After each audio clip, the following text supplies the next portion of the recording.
I remember the first time my stepmother looked at me with hate. It wasn't just a passing glance or something you'd brush off. No, it was deep, like I had done something unforgivable just by existing. I was only 8 years old then, and my father had just married her. At first, I thought she'd love me the way my mother did before she died. But life doesn't work like that, does it? By the time I was 13, I had stopped calling her mama, like my father told me to. She didn't deserve it. Not after all she had done. My name is Adana, and this is the story of how my stepmother almost ruined me.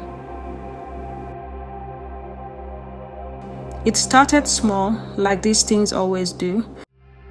She'd serve dinner, and my plate would always have less food than her daughter's. Her daughter Awele was my age, but you wouldn't think so by the way she acted. Awele had everything: a new phone every year, fancy clothes, and whatever snacks she demanded from the market. Me, I was lucky if I got a pair of shoes that didn't have holes in them. "Why is my plate always empty, Ma?" I asked one evening. Her response? A slap across my cheek. "You should be grateful I feed you at all," she hissed. My father, who sat at the head of the table, didn't even flinch. He just kept eating like nothing had happened. That was the night I realized I was alone. By 14, I wasn't just a stepdaughter. I was the maid. From sunrise to sunset, I scrubbed floors, fetched water, cooked and cleaned. Meanwhile, Awele lounged on the couch, scrolling through her phone, laughing at TikTok videos. "Adana, why is this floor still dirty?" my stepmother screamed one day. I looked down. The tiles were spotless, but I knew better than to argue. "I'll clean it again, Ma," I said quietly, grabbing the bucket. Once I tried to tell my father how hard things were for me. I found him outside fixing his car and poured my heart out. "Papa, I can't keep living like this. She treats me like a slave." He sighed, wiped his greasy hands on a rag and said, "Adana, you have to be patient. She's trying her best." Her best? Was he blind, or did he just not care? Awel had the life I could only dream of. My stepmother gave her everything she wanted and more. Her birthdays were grand, with balloons, cakes, and gifts piled high. Mine, I was lucky if anyone remembered. One day I heard Awele bragging to her friends. "My mom gave me 50,000 naira just to buy shoes. She said I deserve it for being a good girl." Good girl? I wanted to laugh. All Awele ever did was make fun of me, calling me Cinderella and saying I smelled like soap because I was always washing clothes. The worst part? Awele knew I was suffering and she didn't care. In fact, she enjoyed it. One night, everything changed. It was raining heavily and the roof leaked badly in my room. I used an old bucket to catch the water and tried to sleep, but the cold wouldn't let me. I decided to go to the living room, hoping to find some warmth near the sofa. As I passed Awele's room, I heard voices. Curious, I pressed my ear to the door. "She's useless," my stepmother said. "I don't even know why your father brought her here. If I had my way, she'd be gone by now." "Then get rid of her," Awel said, her voice cold. "Send her to the village or something." Tears streamed down my face as I realized just how much they hated me. The next morning, I woke up to chaos. My stepmother was screaming at the top of her lungs. "Who took my money?" she shouted. "I left 10,000 naira in this drawer and now it's gone." I was still half asleep when she barged into my room. "Adana, where's my money?"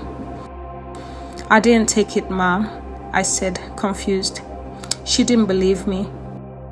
She grabbed my arm and dragged me into the living room. "Adana stole my money," she announced to my father and Awel. "I didn't take anything," I cried, but no one listened. My father looked at me with disappointment, and Awele smirked like she knew something I didn't. Without proof, they decided I was guilty. My punishment? no food for 2 days.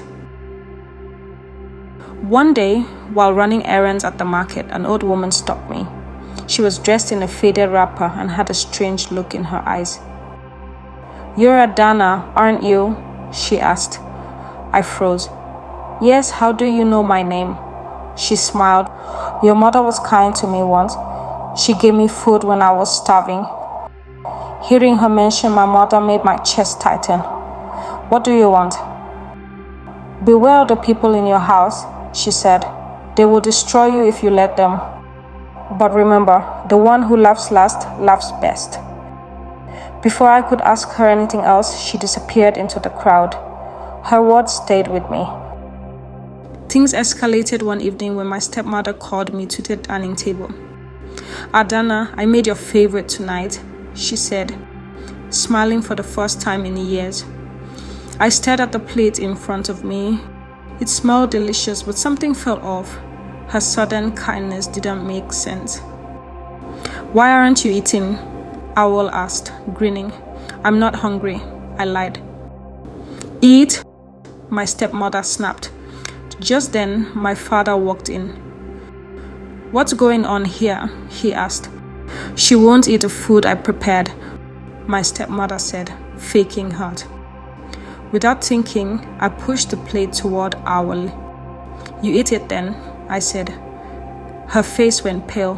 "I'm not hungry either," she mumbled. My father's eyes narrowed. "What's going on here?" Nobody answered. That was the moment I knew. She had tried to poison me. The next morning, I packed my things. I couldn't stay in that house any longer. As I was leaving, my father stopped me.